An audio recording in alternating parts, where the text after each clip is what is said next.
Good afternoon, YouTube and the internet. Last video I inspected the pistons. We're good. Oh wait, did I inspect the pistons in the last video or inspect the cam gears? These ones. Can't remember, it's been a couple of weeks. But I do know that I've done a video and put it up already, so I should probably have looked at it. But what I don't think I have done on any camera work is start the disassembly and reassembly process. So let's do that now.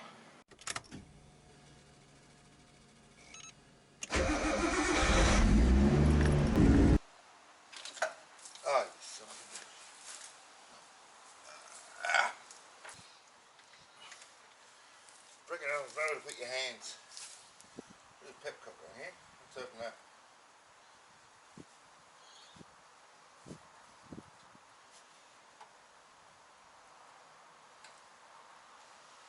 Lovely. Okay, so I sort of can't get my hands in into that bottom hose. I think I did it before I put the fan on, but I have undone this pepcock down the bottom, undone the lid. That'll drain slowly into a puddle on the grass here, and it'll help kill the grass on the leading edge hopefully. If not, it'll make mowing harder because it'll grow up better, I don't know. I actually have to go out, so I might leave it like that and let it drain. That's the whole idea of doing that right now, so I can go out and then come back and hopefully work on it dry. It's going to drain. It's going to take a little while. I'm just trying to avoid running too much fluid back into the garage by letting it run down and then pull the radiator and everything out in this position. Then come back once it's mostly finished dripping and push back. Yeah. Once the radiator's out of the way, it just gives me a lot easier access to the front of the engine. You don't have to do this, but that's what I'm going to do. I've got the coil rad there. I'll probably find a shop, get that repaired. It's only one split fin, I think. Tube, bar, whatever. So I don't think it'll be an expensive repair, and it's a good radiator. So that might be the way forward on that. For now, it's just going to leak green ooze for the next 40 minutes while I go out, and then come back, hopefully to an empty radiator. So with the radiator out of the way and the fan off, you can see how much better the access is in here. Radiator's over there. If someone wants it, they can probably come and get it. So I'll get the good one repaired. So the other reason I have to do some stuff here is I actually snapped this bolt. That's loose because the front cover's not on, these aren't done up. Inside there, now I have a spare one of these, or I could get that out with easy out. Either way, I'm going to fix that while I'm here. That's got to come off, obviously. We better get this to top dead center, which is a lot easier now. I can just get in there with a ratchet. So yeah, before I take it off, take it to TDC 1 and start pulling this shit off. So I've now got better access to this bolt here, so I can slacken this off, get this belt out, take that off, take this belt off. Pretty sure, yeah, the balance is going to have to come off to get the bottom timing cover off, because I do want to check it on the marks when I reinstall this. You don't have to do this in theory. You can just pull this off and then put that back on if you don't let it slip off the teeth down the bottom, but I'm just going to pull it off and make sure I get it right this time. I am interested to, check this against the other spare ones I have, just make sure that I did assemble that 90 degrees out, that the pin hasn't snapped. But yeah, and like I said before, this timing cover's got to come off because I stripped this bolt. I had to cut that off with a hacksaw to get the front timing cover off. So yeah, some stuff that, in those manic days assembling this engine at 2 o'clock in the morning, yeah, some of it didn't go according to plan, but with the time pressure on, I decided what I could and couldn't live with when it happened, and moved on. But now I don't have the time pressure. I'll just get this off and get it done right this time. So everything's whipped off. I've got my puller on here now. You can just do this on the car. Just clears the rail here, or getting on there, gets on there just inside the cover, outside the cover. Same there. And this is already coming free, just by hand. Done. To undo the main bolt, I just put the rattle gun on it. Came out, no problem. So engine didn't turn at all, which I'm very happy about, because it's not in gear and there's no drive shaft, so I had no way of actually stopping the engine from turning apart from impact. So if it was going to move, I was going to stop and have to do something else, but it didn't even look like moving when I pulled the trigger, so I just sent it and it came out no problem. So now I'm going to pull that off, my balancer off, timing cover off, loosen the belt tensioner, pull the belt off, and then start worrying about the shit up here. Okay, so about to undo the belt. Once you've loosened this nut on the tensioner, use a Allen key to just relax the tensioner so you can get it. I'm trying to do this one-handed and filming, all very difficult. So that's at full slack tension there. So it's not going to give you heat, but it's enough to wiggle it off all the way around. So let's try that.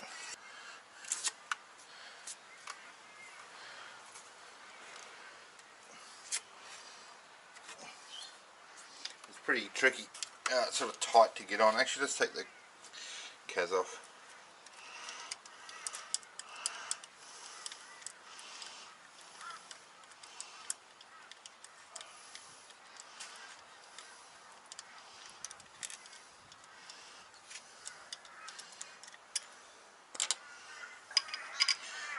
Thread them back in their holes so they don't go missing.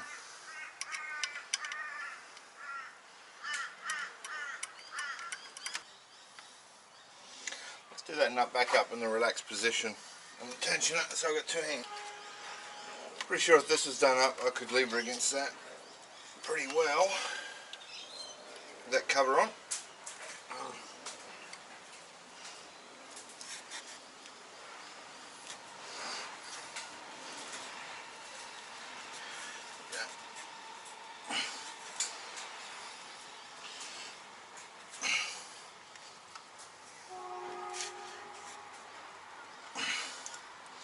Bit of a wiggle, coming slowly.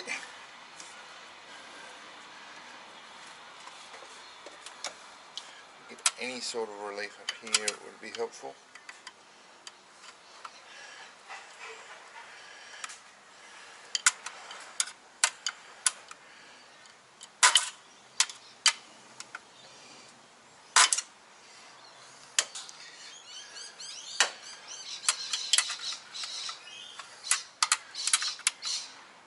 Super gentle here, careful not to damage this belt, brand new. It's done like 300 revolutions.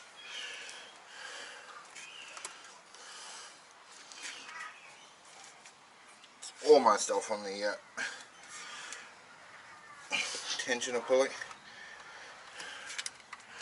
Not quite.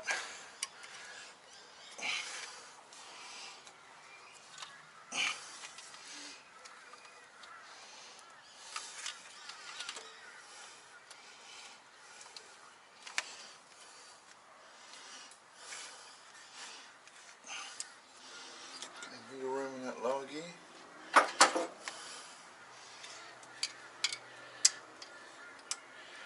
really.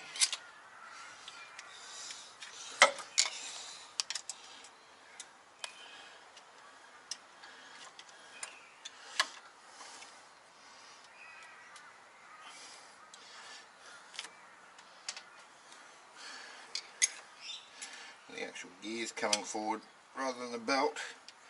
but it'll all help. It's very close.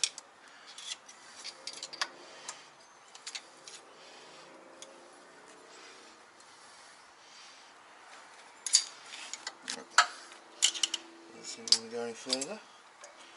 At the bottom. Oh no, there we go, a bit more. And that should be enough. So you can see down here that the gear's just come forward. That's coming off the tensioner just there. Trying to not crimp it as it comes off. I'll pull the gear a bit further forward. Seems to be the path of least resistance. Obviously when I pulled it apart, no one is matted because the belt was going in the bin.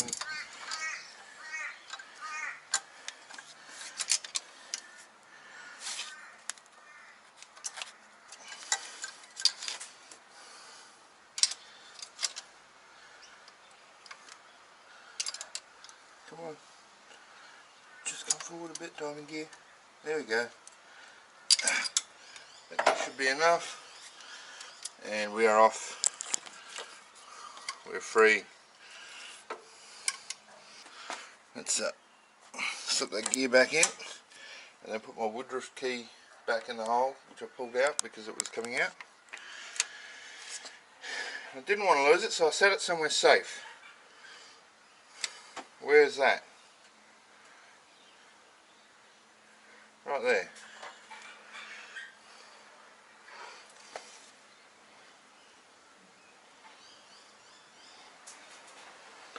Woodruff key back in. So that's pretty good progress. It's only taken, minus the radiator draining time, probably half an hour to do that. And now to actually pull this cam out on the intake side, pull the gear off it, and the first thing I'll do is compare it to that gear and see if I'm right, or see if the knock pin snapped and I didn't realise. So yeah, so obviously the cam right now is not in its location where it wants to be, but I've checked sort of the relative positions. I should be able to roll it back 90 degrees without impacting anything with everything at TDC, so we'll see soon enough. So yeah, the cam itself doesn't actually have to come out, just the gear. But that is a sort of a two-man job to break. This has got a lot of torques on that main bolt in there. Can't remember how many, 150 Newton meters, something like that. So rattle gun might get it without it moving, but I'd like to have someone holding that cam just in case. Well, I was planning on using the rattle gun to undo this.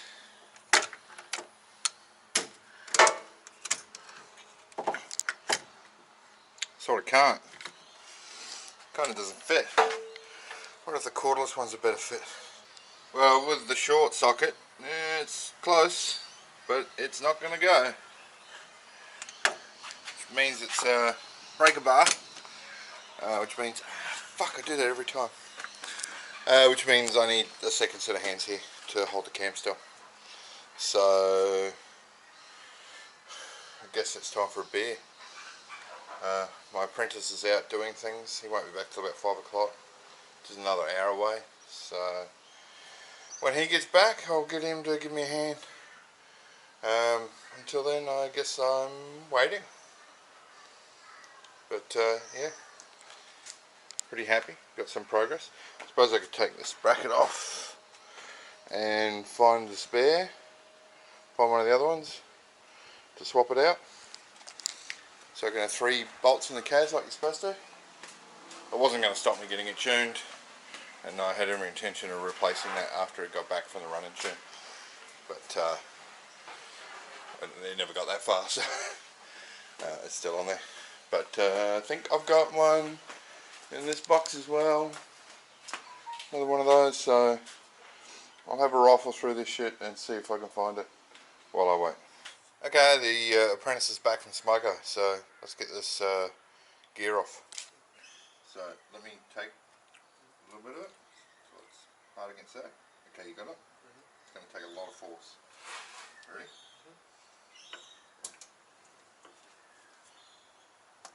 Okay, go off. Let's go again.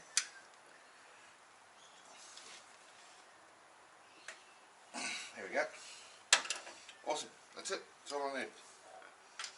Thank you. You want a water bottle as well? No. Up there. Awesome. Pop that up there. Gear off. So the pin is not snapped off.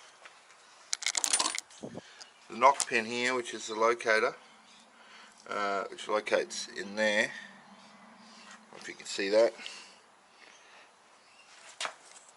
So let's compare this one to one of the spares. Okay, so the one on the left is the one that was fitted. Timing mark to the top, timing mark to the top. Let's have a look at the back side. In the relative position, that knock pin is 90 degrees left. This one is vertical. Fuck up confirmed. So I'll just fit. Now the question is, do I pull this apart and fix it? I mean, I will do that anyway, so I don't risk putting it back on. Or do I just slam one of these ones on? Don't know. What do I do? What do I do? Since that one was working, I'll put that one on. I'll just pull the gear off. Turn on these 4 bolts at the back. Reorient it. It's the same as this one. We're good to go. So just as final confirmation of what I was saying, I've put this gear on here. Timing mark is up here, whereas it was over here on the other gear. So 100%, when I pulled that other one apart, I fucked it up when I reassembled it, and yeah, potentially absolutely catastrophic, but I've gotten away with it. Don't ask me how, but I have. So all I need to do now is roll the cam back, and at top dead center, for number 1, the number 1, 2, 3 cam will go down. That's got clearance in that position, and the 6 is down. Let me double check that that's okay. If I roll it back, it's going to push that cam down further, push those valves in further, because it's just rolling off the back of it there. So I won't just roll it back. I'll rotate the engine a little bit to give all of them some depression, then roll it back, then bring this back to top dead center. On the marks here, it's down there, you won't be able to see it. There's a notch here, and I'll confirm through there, and then I'll put it back together, and then it should start, I think. I've said that before, that it should start, and it clearly hasn't. Well, I'm still making mistakes because I'm an idiot. I'm about at this point of putting the cam belt back on, and I realise I've still got to replace this rear timing cover, so I have to pull them off, replace that timing cover, then I can put the belt back on. So that's going to be it for tonight, and yeah, but still progress today, and very happy that I don't have a damaged engine, and I should be able to slam this together over the rest of the week and get it going.